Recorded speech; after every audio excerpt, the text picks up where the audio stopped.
Hi, everybody. Thank you so much for joining us. Today, I am so happy to be chatting with Judy Cho from Nutrition with Judy.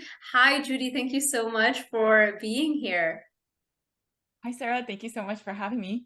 So you have the Carnivore Summit, right? And we just filmed, well, actually, it was a little while ago that we filmed a little something for the Carnivore Summit. So I'm excited about that. And you must be very busy right now, right? When is it going to go live? It's gonna go live on Monday, June 19th, and it's for a full week. So there's like 6 to 7 videos that release every day for people to watch for 24 hours. I don't know when this is releasing, but it might already have passed. I don't know. But yeah, it's starting on Monday and it's super exciting. It is a lot of work, but we've learned a lot. It is a lot of work, but it's You exciting. do this every year, right? We'll see. Our plan was to do it every year, but it definitely took a lot more time than we had expected. So, but it's always hardest the very first time. So maybe now that we've done it, maybe it'll be easier. So the hope is that we'll do it annually, but it is TBD. Right, right. Well, that's fantastic. I'm so excited for it, and it's free for everybody. There are some bonus add-ons that you can purchase, but everybody can watch all of the main interviews for free. And so that's super exciting and so great for what you're doing for the carnivore community. So thank you for that. No, it's exciting. I feel that when people go and search carnivore online, there's so much different opinions, and that's okay to have different opinions. But I think the crux of carnivore is no carbs. And unfortunately, the big movement where carnivore is with carbs and it's fruit and honey. And I don't think that's necessarily, well, it's fine if you want to add that over time if you don't have a sugar addiction, if you can metabolically handle it. But most people in America cannot. And I think the issue is that when people search what is a carnivore diet and you see like Rogan talk about meat and fruit, and then you think that's the carnivore diet, and you don't fully get to healing because let's say you have a fungal overgrowth or you struggle with candida, well, adding fruit is not going to help that. Or you may just not get to the deepest level of healing, and then you say no, carnivore doesn't work, I'd rather still eat like a paleo-ish diet. And so I think that if we do a summit and one, help other medical practitioners see, oh, there's all these PhDs and doctors and researchers and scientists that are willing to back a summit that's carnivore, then maybe there is some merit to this and I should look into it. And if you watch all the reels we made for Carnivore Summit by itself and just go through all of them, it's so powerful in all of these doctors and you and so other PhDs and other researchers saying carnivore is so powerful because of XYZ reason. It just validates where we stand as a diet. And hopefully then if there are practitioners that are working in their clinics and things aren't moving the needle, if gut healing is not moving with probiotics and just XYZ things, then maybe they're willing to start a carnivore diet for their patients because there's things like the summit. And then additionally, I really think just we need more community, right? We see, I mean, you and I were talking for a while, and we feel more connection and laughter and community of, oh my gosh, I'm eating the same way as you. I totally get it. And I totally understand the struggles with people that are non-carnivores in my life. And I think all of this is so important. And so I used to think that someone will eventually do it and I will support them as the secondary person. And I just am at a point where I'm like, no, if I want this change and it's not happening, then I'm just going to. And I think we need to take that ownership of, if we want the change, share carnivore with your community, lead things and do things. Because I mean, I'm just one little person, but we were able to get all of our community together, do this summit, and now we're going to show the world that this diet should be legitimized. I love everything you just said. Yes. Carnivore is definitely growing and is such a tight knit community. I feel like we're all excited about it because I think we come to it after being failed by the medical system. And so, we have an extra level of motivation to push it, not push it like directly, but like to push the movement and support the movement. And that's why you see such close connection between the members of this community. And I'm just happy to see it growing. So that's fantastic. Let's start with anything recent since we last spoke, anything recent any recent changes you've made with your diet, or is it still basically animal based? No, I've been eating. So I was keto probably 7 years ago now. And then I was strict carnivore, so only meat for the first 3 years of my 6 year carnivore journey. And now I just occasionally will have, maybe it's a keto treat, maybe it's even like real a little bit, but generally speaking, it's just mostly meat. If there's like a pickle, it's not even really a pickle. I don't know why I'm saying that, but if there's like a little bit of veggies, if I want it, I will. But I definitely will notice bloat more the next day, or I'll feel a little bit more swelling on water retention. Yeah. But yeah, I think it's just become just who I am, of the way I eat, that I don't even think twice of what else can I eat other than meat. I go downstairs and then I eat my meat that's available. And then it's just, food for me has just become fuel. And obviously if you eat yummy steaks at a restaurant, it's like the flavors might be slightly different. But I don't think in general that it will ever change, because it's just works. And then why change the thing that's not broken? Yeah, and I love that you said that, because that's what food freedom is, right? It's not thinking, what else am I gonna have? Every time you have those thoughts, that's addiction talking. It's not really your hunger, physiological hunger, right? Yeah, I mean, I struggled with an eating disorder for over a decade, and I used to think, so if we had to go out for dinner, it would initially immediately give me anxiety, and then I would look up the menu and like, what can I eat that it's not going to trigger me to want to binge and then purge. Yeah. If I already had a big lunch and I'm like, gosh, we have to go to dinner, like how am I going to get away with not eating a lot?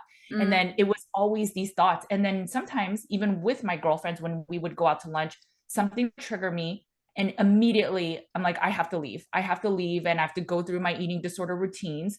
And so then I would say, oh my gosh, I got a text, I have to go, or my work is calling me. And I would just create these fake lies to right. go, and then go to the store and do my deeds. And it was just, my vicious cycle of my life was dedicated to this eating disorder, where all I would think about is, when is my next meal? What can I eat? What have I already eaten? Calorie counting. And was I good today? Was I bad today? And even when I had my first child, like I was stuck in my head of, how fast am I going to lose this weight? I have to bounce back from my baby weight. And it was so torturous to live there. And I was plant-based. I was not eating any meat. I was a good human for not eating meat, but I was the most depressed, most eating disordered than I ever was. And I couldn't even fulfill my roles as a mom oftentimes. And now when I eat meat, like there's a level of freedom. So when people say I switched one eating disorder for another, they don't know what it is to be depressed or struggle with an eating disorder, where I'm going to moderate and I'll just have one piece of pie. And then if I eat that one piece, now I'm eating the whole pie. And people don't understand that level of struggle you have, that turmoil, that anxiety you feel, where you're literally white knuckling so that you're like, no, no, just be good, Judy, just today, just try to fight it, just try. And then you feel all that anxiety and stress inside you. And I never go through that now. I never think of, oh, it's 2 or 3, or I need to eat now. I need to fuel my body. I need to make sure I'm getting enough protein and make sure I'm getting enough fat without overdoing the fat that I'm gaining weight. But it's just this, I don't ever have these where my husband's asking me what's for dinner. I'm like, you always ask for dinner. I don't know. We'll just figure it out, right? Because it's just fuel for me. Whereas before, I knew exactly what I was eating. And then if I struggled, I knew what exactly I had to do to get the food out of my system. Wow. This literally almost made me cry, because it just reminded me of everything that I also went through. I mean, exact same thoughts, feelings, behaviors. And it's just pure torture. Instead of Right. focusing on all the other things we could be focusing on in our lives, we're just literally stuck in this lower level thing, which is like survival, just food, food and a roof on top of your head shouldn't be those kinds of things that you're thinking constantly about. So I am so grateful for people like you and everybody in the carnivore community, because of you, I was able to find this information. Because let me know, let me tell you, they did not even go over the basics of any of these diets, whether it's keto or carnivore. And to this day, they fight it tooth and nail in the traditional academic world. It is looked at as a fad. It's frowned upon. You're actively discriminated against, and we're actively being attacked by dietitians, by the traditional academic world. So I'm It's grateful crazy. for So people like you. let me tell you something. So we were trying to do advertisements for the summit, because we just got all our collateral a little bit later. So the advertising window was much smaller for us in our team. So it's the first time ever we're trying to use Facebook ads. We've never done it before. And we're trying to find, so there's categories, and you can find vegan, vegetarian, all of the different nuances about vegan in so many different words. But no You try to carnivore. do keto. No, there's not even one for keto. So Uh, there's like ketogenic, like there's I think ketosis. ketones, the science, but there is no keto diet. And so we're like, no, this I don't. is so conspiracy theory. So we started searching right-wing versus left-wing people. You can't do an advertising for Joe Rogan, but you could do some for the left-wing celebrities. And it's just so wild that you cannot do keto diets as an advertisement or carnivore. You could do like meat cooking or meat grilling. But when it comes to vegan diets and vegetarian diets, there's so much. And it's just, we can't even advertise, like give Facebook money to advertise our summit because there's not even a proper category to put it in. I mean, if you're looking at grilling recipes, why would you want to watch a carnivore summit, right? But that's the only place it would show up. And it's just so sad because you're right. There is, everything is against our community. I mean, we all want the corporations to go plant-based and save energy by going more plant-based, or having schools have meatless Mondays. And it's just incorrect information. And that's why I think these summits and people like you sharing that, hey, I am educated, I have a PhD, I am a nutritionist, and I'm sharing the benefits of meat, and that actually sugar is really an addiction. Like, it is so important that you're out there sharing this stuff, because the mainstream content, advertising, everything is saying that what we're sharing is unbelievably wrong. You're either going to have a heart attack or you're going to have colon disease or cancer. It makes me laugh, but you're so true. That is exactly what we're fighting up against. And thank you so much for your kind words. But I ran across the same exact challenge as you, and it drove me nuts, because there were times where I would want to, run some ads on my Instagram. It's just not a category. They don't let you target only a carnivore audience. So it's okay, despite what they might try to put in terms of obstacles in front of us, one by one, success story after another, food freedom story after another, it's just, they can't stop it. It is our species specific diet, and we're going back to it, and we're finding it, and there's no stopping that. Yeah, and I think that's why the power of stories is so popular. It's so big. It's so important. It's how humans have existed for so long. You teach your children, don't touch the fire because Grandpa Joe ended up touching the fire, and you tell a story, and then that's how they learn, and that's how you remember. And it's so powerful that if I share, or you share, all the science about carnivore, people remember a little bit. But if their neighbor lost 100 pounds and said, how did you do it? And they said, oh, it's crazy, but I just ate meat.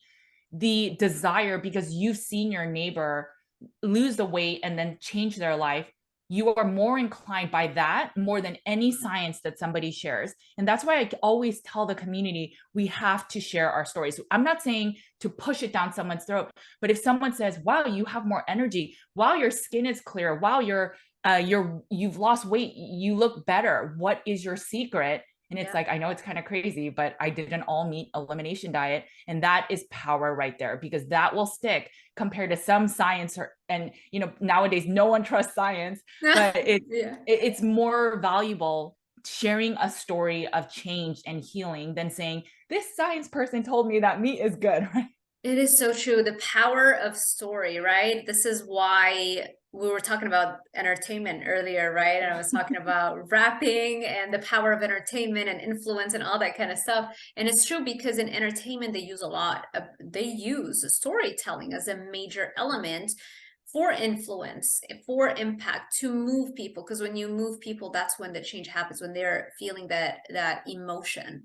So yeah, spot on. Which I wanted to leave that till the end. Should I leave that till the end? Or should we just go for it right now? And then Go for it. about the science. Let's just go for it. Since we're talking about what I wanted to do, we talked so much, like maybe for an hour before our podcast, about what I want, what I am doing, actually. It's so beautiful to say that, because not that long ago, I was still saying I want to do it. And now it's like, it's actually happening. with the songs and, you know, writing and filming. And so you mentioned that you actually also were, well, are a hip hop fan, and you grew up in LA, right? Yeah, so no, I'm just That's kidding. so tell me I about this other side of Judy that we don't know. Yeah, so one thing I'll say is when I first came on the scene, I was really sick, right? I was plant-based. I listened to I went to Berkeley, so I was super into that plant-based movement. Meat is so bad for you. Supported PETA, PETA. And so then when I healed and I had to eat my own words, I wanted to convey how can I get the message out there, because I was a consultant and that's what we did. We created presentations, and without it affecting, well, who is this person sharing the content? Are they a doctor? Are they this? And I was just a normal woman out there. And so I decided to do graphics without showing who I was or anything about me, because I didn't want my lack of a degree in science to cause people to question what I'm sharing. So I try to just make it science, more education, and less about me. And I've built my brand around that. But there's like so much more to me. And obviously, I share a little bit more about my life now because I think people recognize that my content is not just like fake stuff, right? But so I grew up in Los Angeles, and my brother, my older brother, was a huge hip hop person. So we listened to Eazy-E and Dr. Dre and Snoop Dogg, and so Power 106, I don't know if people are from Los Angeles, but that was my favorite station, and it was hip hop. And so when I was little, before we had, you know, Apple Music, I would listen to the radio or the cassette tapes, and I would press play and then write down every single lyric of Bone Thugs so that I Oh could my God. I jigga love jigga it. rap. And then and so to this day, I still have my old iPad or iPod music thing, and I'll listen to hip hop and I'll rap, and my kids look at me like, who is this person, right? And so I still rap. I cannot make my own music. For my brother's wedding speech, I said, my name is Judy and I'm here to say that I eat fruity pebbles. And so that was like the only rap. It was a total joke because I Oh, can't rap outside of the right, songs that have been created. But right. I love that. And I don't share, you're right, like I don't share many other facets of me, because I think the bigger thing for me was I knew the secret about carnivore and the diet. And it's so important that I am taken seriously, because this diet changed my life.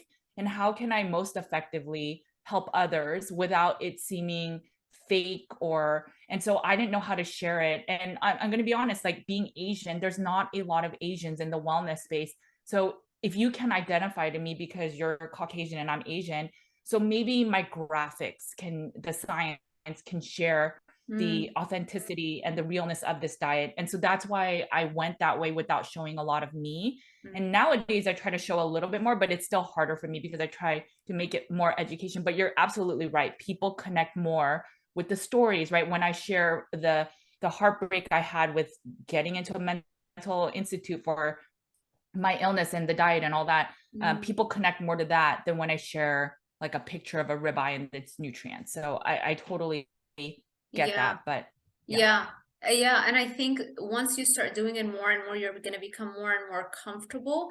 And I think that then people trust also people more when they know everything about them as much as they can, true. you know? And so even the science information that you're putting out, they will even trust it even more. And yeah, I think like what we were talking about beforehand, like I'm just trying to push you to post Sure. more of you, right? Um, like Yeah, I all a habit. Yeah. No, that's no, just what I was. I and I get it.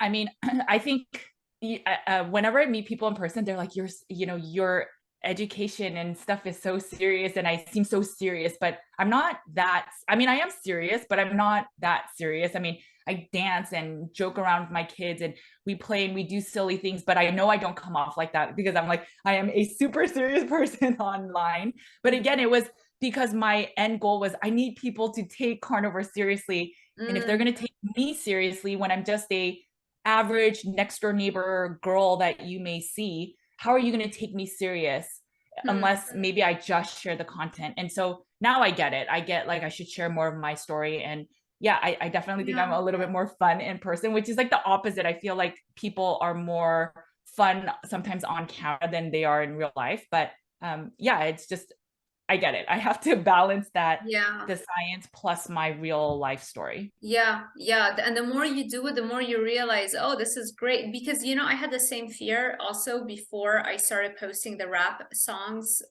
It's like carnivores already, like you're already on walking on thin ice, you know?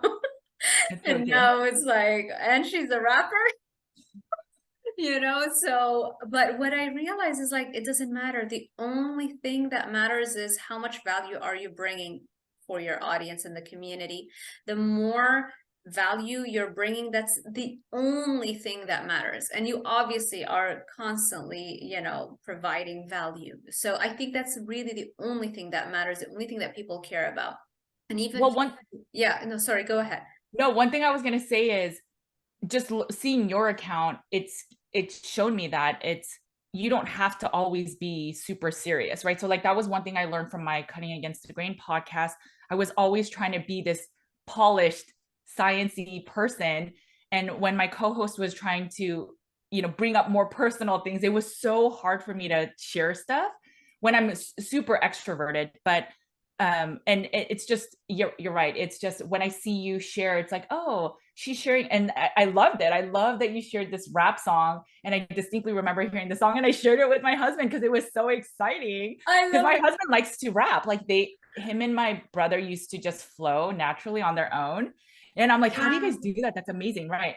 And I know it's so weird, but and seeing that with you, it's just like, oh, like we should just, your confidence in it, it just shows me that we should just be our true selves, and ideally have the courage to just share multifacets, because you're right, we are not just our diet, right? I have a normal family in Austin, Texas. My two kids goes to non-traditional schools, and they don't identify as carnivores. Most of the moms there don't identify me just as a carnivore. I am Caleb and Aiden's mom, and other things about me. And I just think you're right. It is important, because then when people see our content, it also normalizes, okay, these are normal humans. They're not living in a cave eating meat. They're normal people, just have normal aspirations. And they also tend to advocate for meat and know the way to eat is ideally meat, so that they can thrive and then do all these other things in their life. That So makes sense. true. Yeah, so true. And I've noticed too, is that you start attracting a whole other audience as well when you share the other elements. So now I have a lot of people that follow me that I know they couldn't care less about my diet or about the carnivore diet. They're just following me because of the rap and the songwriting and the music, you know? Or a lot of photographers follow me so that we can Right. collaborate on photo shoots, because I do a lot of that too, and fashion. And so you open up now a whole other niche, a whole other audience, you know? And it's just, it actually becomes easier too to build that brand, you know, as opposed to becoming a hindrance. Yeah. So And then as the rap people, your photography, the modeling side of people watch your content, when you then talk about meat, they're more open to it because they already like you. So I can see how that would be multifaceted. So yes. I definitely agree. I think it's so important. Love it. Love that we talked about that. And I'm just so happy that I have a fellow rapper, rapper lover in the My house. kids are practicing beatboxing, so maybe one They day do. they'll beatbox for your Oh rap. my gosh. I have to hire them when they're My teenagers. kids are rapping, like literally they love to rap. It's just, I don't know, Oh my I God. don't know what it is about our family, but we love hip hop for It's sure. it's because LA too, you know. I think the LA and just being exposed to it when both parents and their uncle, you know, everybody is a rapper, loves rap, then you grow to love that type of music, you know. It's just True. exposure is huge. Love it. Okay, Makes sense. let us talk about something that I saw recently with, I don't want to say a client, it was more of like a friend of mine who's doing Okay. carnivore. And we thought at first that he developed keto rashes, but it turned out not to be a keto rash, because for a very long time, you know, he stuck to the diet, perfect, eating everything. And then the only thing that cleared it was when he added a soil-based organism spores or Mm. soil-based organism, a type of probiotic, to his regimen. And literally within 2 weeks, the psoriasis or whatever you want to call it cleared up. I mean, it had gotten progressively worse and worse for months, and then it literally went away. And I was blown away. I'm like, maybe we're missing that because we don't have that contact with nature on carnivore the way when, you know, it's not that we need the plants, it's just that we used to eat a carnivore diet in nature and with our feet in the soil. And now we are living a sanitized life. And the only potential source was in the past, some vegetables was whatever probiotics were still on them from the soil. You take that out, maybe we do need some SBOs, or alternatively spend time in nature. Do you have any experience or have you come across something like that? Yeah, so when I first was carnivore, the idea of supplements was frowned upon, and I think there's still some of that remnants. And I think people thought, well, meat has all the nutrition, meat has all the even the probiotics, or maybe you drink a little bit of blood, or maybe it wasn't that, but maybe it was more like eat more of the meat raw, and then you'll get everything, and you don't need anything else. And I come from nutritional therapy school where that's not always the case, where if you have bad gut function or you have bad gut dysbiosis, how are you going to fix that with just meat? And you can a lot if you reduce the noise. But let's say, for example, and this will be specific for probiotics, if you've taken antibiotics most of your life, you had an ear infection, you would get certain things that you're always just taking antibiotics, or you take the antibiotic creams, your bacteria in your gut is just much less than if you were to support it with extra probiotics. And so that's where we sell a probiotic kit where if you've ever been on antibiotics or if you've been born a C-section, it's just giving more of the strains that are still there, but maybe there's just less of that. It's just giving an addition to your body. And one other thing is, if you're taking antibiotics a lot, you can also increase the load of fungus in your body, right? So people that struggle with candida or jock itch, or sometimes it's the what's it called, the seborrheic, the dandruff from that. I was trying to think of the scientific term, but dermatitis, yeah. Dermatitis, yeah. Anyway, so I should have just said dandruff. But so the point is, it's all of these things are actually a fungal overgrowth. And so what happens is, when you're taking antibiotic, it kills your bad and it kills your good. And so what then happens is you then increase the ability for the fungus to thrive in your system. And then if you happen to live in moldy areas, then it just worsens that effect. So when you have that, that's where the probiotics can be a support, so that then it starts, the soil-based specifically is able to bypass your digestive system, the acidicness of your stomach acid, and make it to your intestines. And then it will help reduce the load of the bad bacteria. And so will do that fight with some keystone strains. And then secondly, it will help replenish some of the good that is either lacking or missing.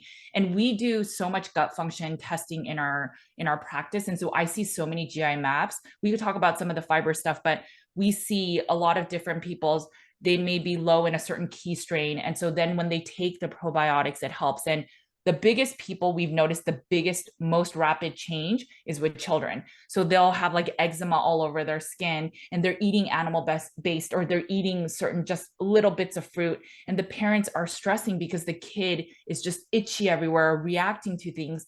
And then they get on the soil-based probiotics, and then shortly after, their eczema improves. And so that's where I started recommending, like, I wish the carnivore meat only diet fixed everything. You don't need other supplements.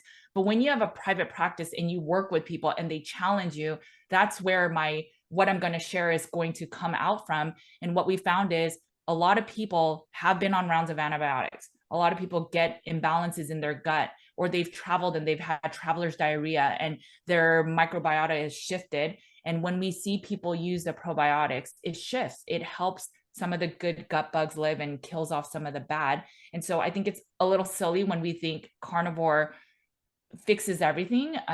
If some people need the probiotics, that's okay. Now, I don't think it's just that we're not eating plants. I think our plants are so altered. Yes, some of them will have some of the stuff from the soil, but unfortunately they use so much glyphosate and pesticides and herbicides that I just wonder, the glyphosate specifically, kills a lot of bacteria. So even if you think you're getting some of the dirt and stuff, maybe you're not getting enough because it's being killed. And I know that people say, well, then just eat the organic, but a lot of these GMO farms are right next to organic farms. So you don't know for sure if you're getting all the good gut bugs. What I'll tell you is the brands that we work with for the soil-based, most of them are not carnivore. So that means that people on paleo diets and keto diets and plant-based diets, they still need these probiotics.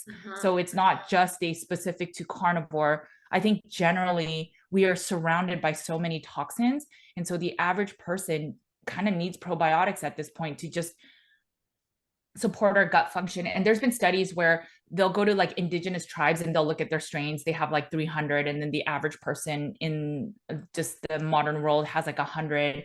And maybe some of those extra strains, it's just so new to know for sure, but maybe some of the extra strains will help us. And it's like $40, or, you know, just try it. And if it makes you feel better, then why not? So I think everybody's thinking right now, okay, so do you recommend that everybody takes a soil-based probiotics just as a general recommendation? And if so, what is there a specific brand that's better? So I don't recommend it to everybody, but if somebody's been on antibiotics and they have gut imbalances, even on carnivore, then yes, then that's when I do. So it's like this, I think of everything as like a yes or no decision tree. And a lot of the people that come to us, it's, are you carnivore? And if they're strict carnivore, and then the next question is, do you still have gut imbalances? And if they're like, yes, I still have loose stools. My whole life I've struggled with gut imbalances. Then the questions are, have you ever taken antibiotics? Yes, I've taken antibiotics. Then we usually get them on. The reason we do soil-based is because, again, compared to like the lactobacillus, the enterococcus, those sometimes can die off on the gut. The studies show that they work while you're taking it, but so they're transient, but when you don't take it, they no longer work. So while you're working it, just like Tylenol works while you're taking it, it helps to reduce the pain, even though it's not ideal. But these other probiotics will work while you're taking it, but then that means you have to kind of take it forever. Whereas soil-based, they tend to bypass the stomach acid and the die-off, and they actually work. There's things called like quorum sensing, where they can sense like the bad bacteria is out and then they'll work. And there's studies that show that improvement. So the ideal is that you take it for a short period, and then maybe you take maintenance dose. Maybe you take it we personally, our family takes it like once every 2 years, because we're animal based. We don't need to take it often. We try not to use antibiotics. We don't use hand sanitizers. I mean, hand sanitizers are like low dose antibiotics essentially. So we don't take any of those. We don't use like wipes that sanitize and kill things, so that we have like natural microbiome. And occasionally if I notice my kids are getting eczema all of a sudden, we'll go on a round of probiotics. Very interesting. Yeah, I think yeah, sorry, go ahead. Sorry, the last thing that I didn't answer is you asked about products. So we partnered several years ago with the microbiome labs because they were the first soil-based. And I'm sure by now there's so many different, I'm just going to be wholly honest, I have not done research into the other ones, but I know that they were one of the first soil-based probiotics. In the 4 years now we've been working with clientele, I would say most people benefit. There's a few small subset, maybe 5%, that do react.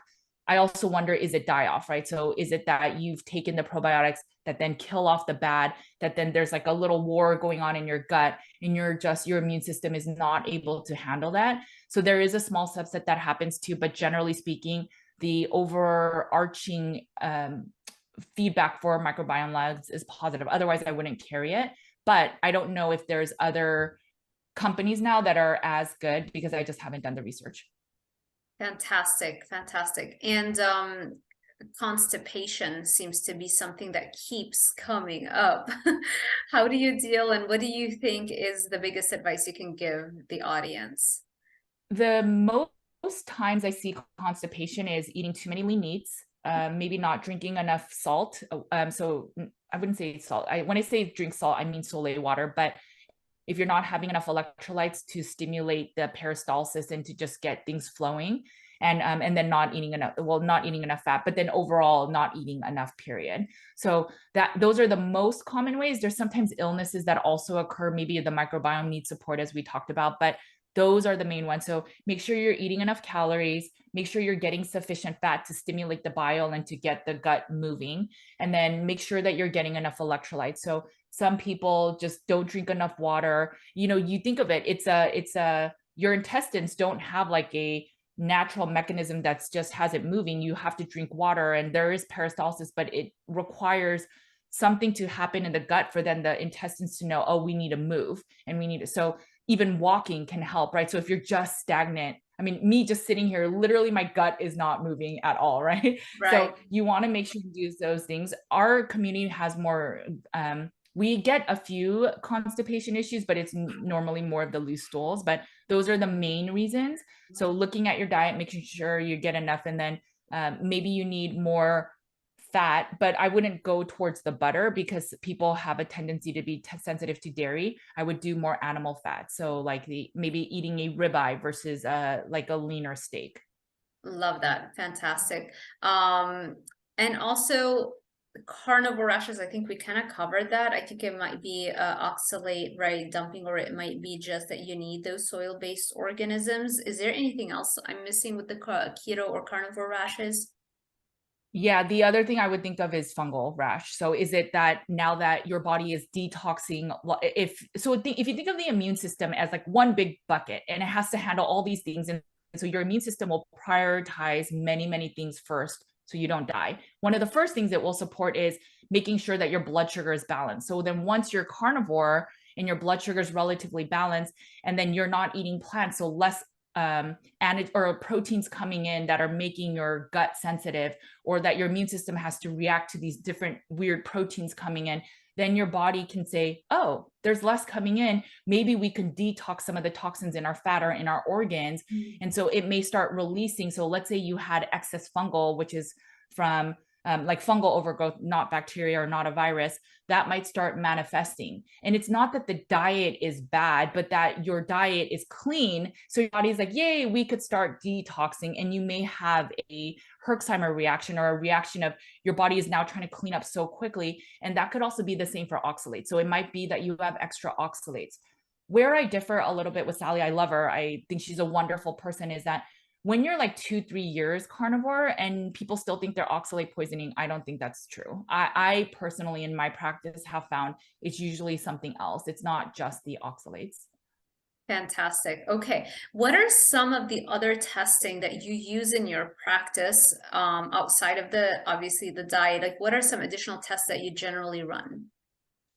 So we do, when people work with us, we do a symptom burden analysis. So that's just based on your symptoms. What are you feeling today and what severity? Then we do that. And then we see like what organs are probably being affected. And so we try to do a more economical way that way. And so we'll then do like a supplement protocol for this person. Sometimes people are missing digestive enzymes or hydrochloric acid to even break down their meat. I mean, as crazy as it sounds, we have people based on that symptom burden analysis that shows they need a protein, they have a protein deficiency, even though they're on a carnivore diet. Wow. And it's likely either they're not eating enough, which is very common, especially in older women, or it's that they're not breaking down the nutrients, like it's just they're pooping it out of their system.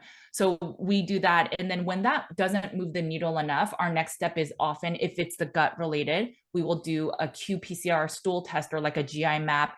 And we do an analysis on, do you have parasites in your stool? What's the balance of your microbiome? What's your fiber? And so this is where I was going to bring up the fiber. I know people are always like, how are you going to support your short chain fatty acids without eating fiber? Let me tell you, from the hundreds of stool tests we've done, it is all over the map with carnivore. Some people have excess fiber, the short chain fatty acids. Some people have low levels, and it's a wide variety. So it's not, we have never seen that all carnivores are low in short chain fatty acids because they're not eating enough fiber. So that itself in our practice has debunked that you need fiber to then produce short chain fatty acids for support. But so we'll do that test. And if there's like a deficiency or there's an excess in H. pylori, excess in candida, there's certain negative strains that might be in excess. And then there's parasites and other things, like E. coli is one that we see often. And we see it often in people that eat raw meat. And so it just takes one raw meat bad meal that can cause that. So that's why we are not fans of raw meat. I used to say, if you like raw meat, go for it. If that's how you feel better and you feel like the water soluble vitamins will be better for you, go ahead and eat it. But we have seen one too many people that have been eating just raw meat or mostly raw meat, and then their gut is messed up. They do the stool test and it's positive for E. coli. So I think personally, just from seeing that I do not recommend eating too raw of meat. And again, that's people's decision. But yeah, so then we'll do that. And then eventually, if we go like the strictest of the strictest, just beef, salt water, beef water, fasting, you know, all of the modalities that we all know. If none of those work, we look into environment. So that's when we look at, are you suffering with heavy metals? Are you suffering with mold? Do you have Lyme? Do you have other things? Are you suffering from VOCs? Is there something in your environment? And I guess even in environment, you would also think of stressors, right? Like, are you living such a stress life? Do you have trauma from your past that is affecting you, that's releasing you naturally in your day, have way more cortisol because you have some trauma that your body remembers, that you wake up in the morning more high strung than the average person because of the trauma that your body has not let go of, but your brain doesn't necessarily remember it. So we look at all of those things. I know it's complex, but I love it. It's so, no, it's great. That's the exact same thing that I do with my clients. I always do the diet first, but then after that, I start looking into the environment after. If the diet alone and the digestion isn't on point, then there's gotta be some environmental toxin. I look into heavy metals and all that kind of stuff. So I love it. And the hair mineral test, do you use that? Do you think it's accurate? Do you recommend it? yeah, so there was a period I was going down the mineral balance a lot because we were seeing so many people struggle with electrolytes. You know, Dr. Paul Saladino brought up that he changed from the carnivore diet because of electrolytes. And then I would see a subset of my community that was imbalanced with electrolytes. So we did do the hair mineral a lot. I had people on my channel talking about the mineral balance. So there is truth to it. So there's absolutely minerals that block each other. I know that there's a community right now that's super into supplementing copper, and I think it can be risky because it will deplete you of molybdenum. You need molybdenum to help you detox. So there's a lot of these nuanced things about minerals. My whole point is, if you feel mineral imbalance, you can take the test. You can take mineral supports because essentially it will give you a list of foods to take. But as we eat mostly meat, I have not seen the needle move enough with just adding more plants. I see it with the mineral supports, right? So taking more potassium, for example, for somebody that's a slow oxidizer.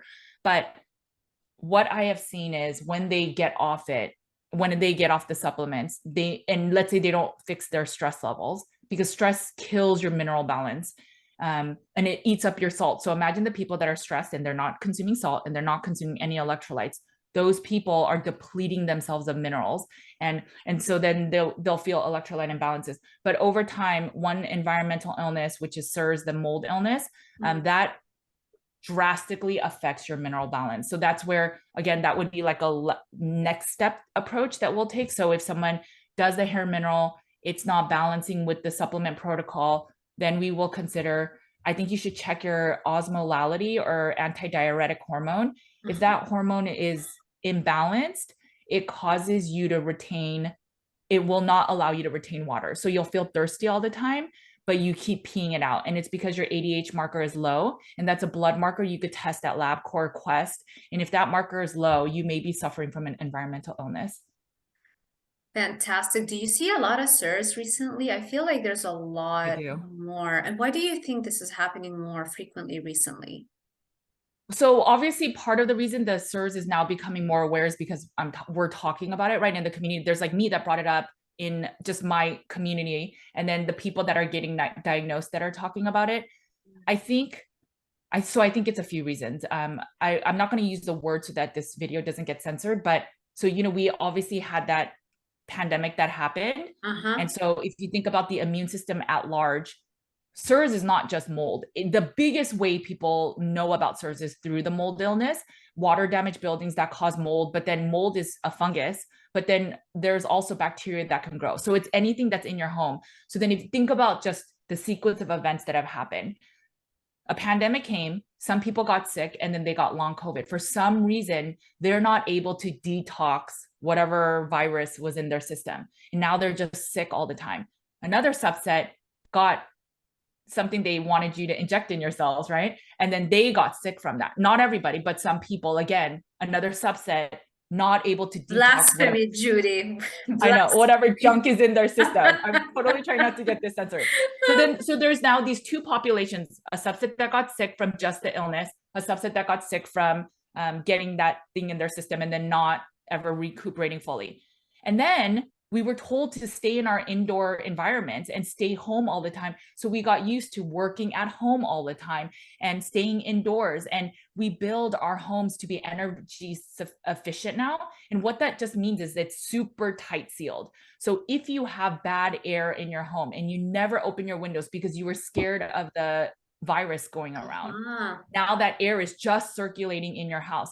And if your air tends to not be good, because you have water damage that's causing mold, or your HVAC system is moldy and you don't have like good filters, or you haven't cleaned it out, then you're just breathing in that same air over and over and over. And so I think it's a collection of all of that, that now there's a stronger, bigger, wider subset that's sick. And what SIRS does, it's just chronic inflammation. The core illness is that you have an inflammatory response that no longer can shut down, and that is now making you sick. And you think maybe it's hormones, maybe it's electrolytes, maybe it's your testosterone, or maybe it's that you can't sleep or you can't retain your water, or it's that your inflammatory system is not now like overburdened and it can't detox on its own. And so it's just showing and manifesting as multi-system illnesses. And I think it's because of that and all the things I mentioned, plus damaging your home, that now many people are like, the diet isn't fixing me alone. Wow. Very, I mean, I love that that way of thinking about it. I didn't realize the association that the pandemic had with that, but that makes total sense to me. And you said it doesn't necessarily just have to be mold, right? Doesn't only have to be a mold overgrowth, right? It can be bacterial, it can be so many things, right? With regards to just mold, do you do mold detox with your clients? Does that come up? So the SIRS protocol, the one that I follow is from Dr. Shoemaker. If you have a certain genetic type, your body's not able to detox the mold. So there's people that I know specifically that will think their naturopath said, just move out of the house that's bad and then change your diet and go somewhere else, get on natural binders. Maybe glutathione's not a binder, but an antioxidant, but maybe they get on activated charcoal, chlorella, and they'll do that. So they'll move into a cleaner building and they feel better because yes, less is coming into their system, but they don't get fully better. And it's because there's a specific genetic subset. And that's what I was talking to Michaela Peterson about and how she shares nowadays. But it's a specific genetic subset that they're not able to detox the mold on their own. So they need support. And so there's specific binders that they are pharmaceutical grade, but what they do is they sit in your stomach, and then you eat some fat, the bile gets stimulated, and in the bile there are the biotoxins of the bacteria, the mold, etc. And so that binder will pull it out of your system, let it stay in your gut, and then it poops it out. So that's where it's really important to poo every day, but it's that binder, but assuming you're in a cleaner environment. So those two itself can do wonders for people that are not fully getting better on carnivore. Gotcha. Yeah, because I get also complex cases because I feel like most of us carnivore experts get the really hard ones because we're not the first choice, right? The first thing is like, if you're sick, you're gonna be like, I'm gonna try to be healthier, maybe eat more beautiful salads with some sugary salad dressing. That's usually what people go for first. So yeah, I do get people like with Lyme and with all kinds of issues where it's not, they come to me a lot of times for weight loss, but it's usually more than just weight loss, you know? And so that's exactly what I do. Yeah, so go ahead. No, I was going to talk about Lyme. So if we just logically think about it, there's a subset that gets Lyme and then they take antibiotics or they go through a protocol and they're better. But then there's a smaller subset that gets Lyme and it becomes chronic. And so I believe, and from the literature in the SIRS community, it's that the immune system has turned on, and maybe they do kill off the Babesia or the Lyme or whatever, the tick bite, and they do all of that, but there's still some of the biotoxins in their system where if they have that genetic code, they're not able to detox it. So I know it sounds so simple, but if they take that binder, maybe they'll feel better from chronic Lyme. And we've seen that in our practice. So I think a lot of why you can't get better compared to the average person, that's when I think people should, first, you have to fix the diet. Like you cannot, I truly believe you can't just do SIRS without the diet. I know there are people that get better, but I don't think they're fully better. But if you eat a carnivore diet, which is the lowest inflammation that supports a inflammatory illness, then you're just leaps and bounds ahead. And then from there, if you clean up your diet and you're still not better, then I think you should look into environment, especially if you have a chronic illness that no matter what is not going away. And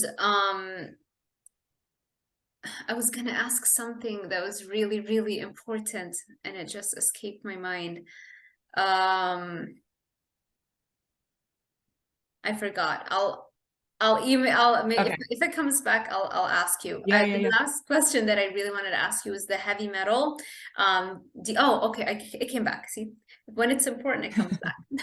Do you run genetic tests to see for that genetic code that codes for inefficient detox? And if so, or do you recommend one? And if so, which one? So we SIRS lab work panel. Again, so I struggle because there are people that I know for sure have SIRS. Like I can see it now, based on their symptomology, but they are not fully carnivore yet. So I know the path could be just go to SIRS, but if they don't clean up their diet, I don't think they're going to be 100% better. We still say we do baby steps. So we say you may have SIRS, but we need you to go through the carnivore protocol first. And so a lot of people will then, like in a few months, will start doing the SIRS testing. But with all that said, right. I'm sorry, we were talking about heavy metals, but I think you asked me something. The genetic test, yeah. So with blood work, with our SIRS blood work, you can go to a LabCorp or Quest, and there is a marker called the HLA, and I could send it to you, but that marker itself, I think it's like $200 just to test that marker, but it's part of our package that will tell you if you have the genetic susceptibility to not be able to detox. What I'm finding is there are other genetic tests that people take, the like 23andMe, or the ones where people are like, yeah, I'm like a poor MTHFR, I have poor methylation. There is a similarity. So I don't know how that gene test and the HLA gene test are similar, but we have found that many people that fall into that HLA bucket that are positive for one of the genes are also poor methylators. So we find they are really high in homocysteine or they're low in methylfolate. So though that's an indicator for me. So that's another one of those cues. That's not, if somebody says I have the MTHFR gene, I'm a poor methylator, I don't think immediately SIRS, but now that is one of, if you have 10 or 20 other things, then I'm like, you should probably test for SIRS. So that's where I think, if people are really suffering from their environment and they clean up their diet, I just wonder how much of the environment, the wellness industry will be left because of all the biohacking. Like if you heal this, you don't need any biohacks anymore. Right. Like honestly, it's pretty crazy. Yeah, that's true.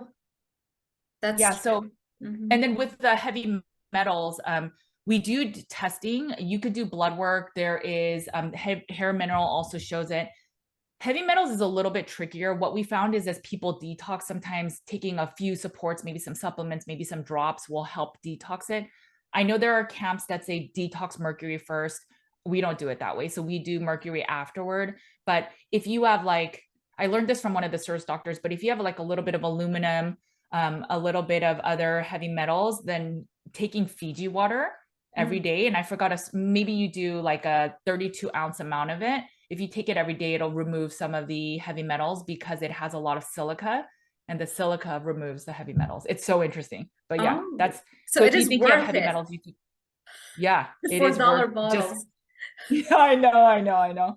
But it won't remove mercury, but it'll remove maybe a little bit of, I think it might be a little bit of the lead as well as arsenic. And we actually see it even in carnivores. So it's just these heavy metals are in our waters. It's not, so my first thing is always arsenic. Are you eating rice? Are you eating just grain-fed chicken? But oftentimes it's not those reasons. So it's just, unfortunately, it's just in our environment. Wow. Yeah, it's so funny when I was a doctoral student getting paid a stipend, it was, I think it was like $1,700 when you had to pay rent and everything, you know, and I feel like barely any money. And I would buy the Fiji waters because I loved what they like, how they looked like, you know, and I would carry a Fiji water bottle and it was funny. But I stopped doing that. But that's very interesting. So silica in it. Okay. So with the I'm done with my questions, but I do want to ask you about insurance. So if somebody wants to work with you, do they need to have insurance? Is there any way that they can get that covered? Yeah, so the only thing we have tried, I would love to take insurance, and people with Medicare, Medi-Cal, they will reach out to us, and it's just, because I'm not licensed technically, we are not recognized by the insurance boards, and so we're considered alternative care. What we do though is we create insurance invoices with all the different requirements that certain insurance companies want. So we have like my certificate number, we have the CPT codes, we have a lot of other things that we share, but people still sometimes get denied because they say, no, this falls into nutrition. That is alternative care. But we have found that most of our blood work does get passed because it's through LabCorp. So the more strict insurance companies, sometimes they deny, but generally they'll get it covered as out of network coverage. And so the CIRS blood work, we have an invoice that we share if people are trying to push it through insurance.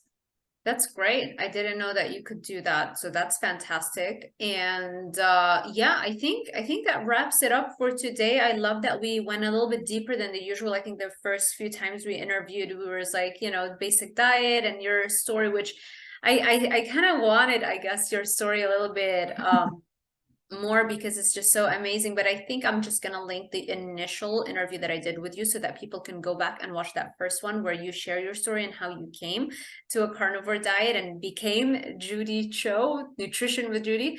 But other than that, thank you so much. I'm so glad that we did this. I think the more interviews we do, the deeper we go into beyond just the carnivore animal-based diet. So thank you so much, Judy. Well, thank you. Thank you for having me. And just thank you for all the work that you're putting out there too. I love that you talk about sugar addiction because I think, or just addiction in general, I think so much of the community doesn't believe that food is an addiction. And I lived it and I went through it and it caused depression. And I chose my food addiction over my family and my kids. My kids would be sleeping and crying in the monitor. And I'm like, sorry, I have to finish this purge round first. It was so dark and hard. And I would cry doing it, but I couldn't, like my body would not allow me to not finish, or my mind, before taking care of my child crying. And I remember those days, and it's just, I know a lot of people aren't aware of it. I was forced to be and acknowledge my illness because I was in a hospital. But I just think if people are aware of how much do we turn to food when we're stressed or celebrating, and if we know that we are using bad foods to, I guess, subdue our emotions, that's like the first step in healing. And it's just knowing that these sugary snacks, it's not about, just find the balance, like it's ideal, but it's, if you're using it as a dependency source, it's something that needs to be healed, because I know the chains from it and I know how dark of a place I was in. And I'm sure I'm not the only one. And as you talk about it, coming from a place of education and research, and then, just being a more well-rounded person, I think it gives people like, okay, I can acknowledge this. And somebody like Sarah sharing, who looks like a very normal person, then maybe it's okay that I acknowledge, yeah, I'm a food addict, and it's okay. We just need to heal from the foods that we've been raised to take, and it's okay, but we just need to acknowledge it. Yeah, the denial is absolutely real, though it took me a very long time to acknowledge it, even to myself first. Even after spending 5 years in my dissertation, was all about addiction. I spent 5 years writing and conducting the study and then defending it, So I knew the addiction literature, specifically food addiction. I knew it like the back of my hands, but I still was doing the keto treats and creating keto desserts and posting them. I wrote a keto dessert cookbook. It's on Amazon right now. Can you Oh, really? believe it? That's so Yeah. Just trying to figure out ways that are not as bad as cake and cookies, but it was still a treat, And it took me a very long time. And I think for me, it like it clicked once I read the studies with the heroin showing how sugar, the sweet taste, was far more addictive than heroin. It like, I don't know, it just shook me to my core. I don't know why the cocaine studies didn't do that to me. I was like, cocaine is okay. Yeah. You I know? mean, it is so addictive. And the thing that I always said to, so I'm not going to say names, but there are people in my family that were addicted to drugs and alcohol. And I mean, this is like the sides that I don't share, but, and I used to complain to them saying, I know your drug habit was bad and it was hard and you lost so much in your life, but it is not fair. Like you just have to say no to drugs, and even if you want it, like you just abstain and you could forever be fine. I cannot abstain from food. Like I have to eat food every day, and every day I'm deciding what food to put in my mouth. Is that a risk that I'm going to go off the deep end? And so forever, like I used to wish, and I would get mad at God and say, why can't I just have an IV that injects food in me? Because it is so sucky to have to deal with my addiction every time I make a decision of what goes in my mouth. And so when I found carnivore, it was a saving grace for me. And now I can dabble in other things, but it took me years and years of healing and abstinence and finding health and spirit and lots of other things. But it is a very real addiction and it is so hard to overcome. And so when you just say, you know what, carbs are a drug, all carbohydrates, anything that's a stimulus, that's too much sugar that causes your brain to go bing, right? Any of that, if you remove that, maybe just for a short period, don't think it's forever, but maybe for a year, 6 months, maybe you start with just a month and then you keep pushing the needle to move further and further of abstinence. But you can heal, because it took me to heal, because I used to think I got the worst addiction that any human can get, being a food addiction, because we have to still test our addiction every single day with every single bite we put in our mouth, and it sucks. Yeah, and nobody believes you, and they push Right. the food on you, and it's being marketed to you at every place. It's actually being actively recommended by dietitians, you know? Crazy. Anyway, Judy, Well, thank you again. And I'm so excited for the Carnivore Summit. It is free. I will post my code as well so people okay. can use that so that they can get a discount on the bonuses. And it is going to go out, I think, this Sunday. So like the day Okay, before the perfect. Carnivore Summit goes live. So yeah, that would be Yay. great. And also, where can people find you directly and connect with you? And I'll make sure also I'll post your links in the description box below. Thank you so much. It's always a pleasure and so fun talking to you. I love it. I love like we literally, guys, we talked for like an hour I before we know. recorded, and she's like, "Do you have time to record still?" So, I mean, it's just fun.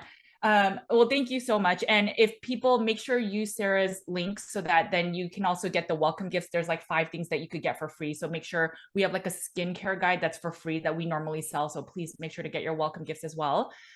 So you can find me at Nutrition with Judy and Carnivore Cure. I wrote a book. It's called Carnivore Cure. And so anything Nutrition with Judy on all social media platforms is there. I have a free newsletter. And then I have a podcast, Nutrition with Judy, as well as Cutting Against the Grain. So you can find me anywhere. But yeah, thank you so much for having me. This is always so much fun. It really is. And that's another thing that we talked about, right? Because when I see just the graphs, and I didn't, the first time I ever met you was the first interview. I didn't realize how fun and just how approachable you were, and just how positive. And I keep telling you this, you have this energy, this positivity about you, this energy that I absolutely love. And I just, it is always a blast to have these chats with you. So thanks again, Judy, and thank you everybody for sticking with us till the end. I hope you enjoyed this type of content. If you did, make sure you give this video a thumbs up, subscribe, and hit that little notification bell icon so YouTube alerts you every time I post a new video. Thank you all for watching, and I will see you in the next one. Bye, everyone.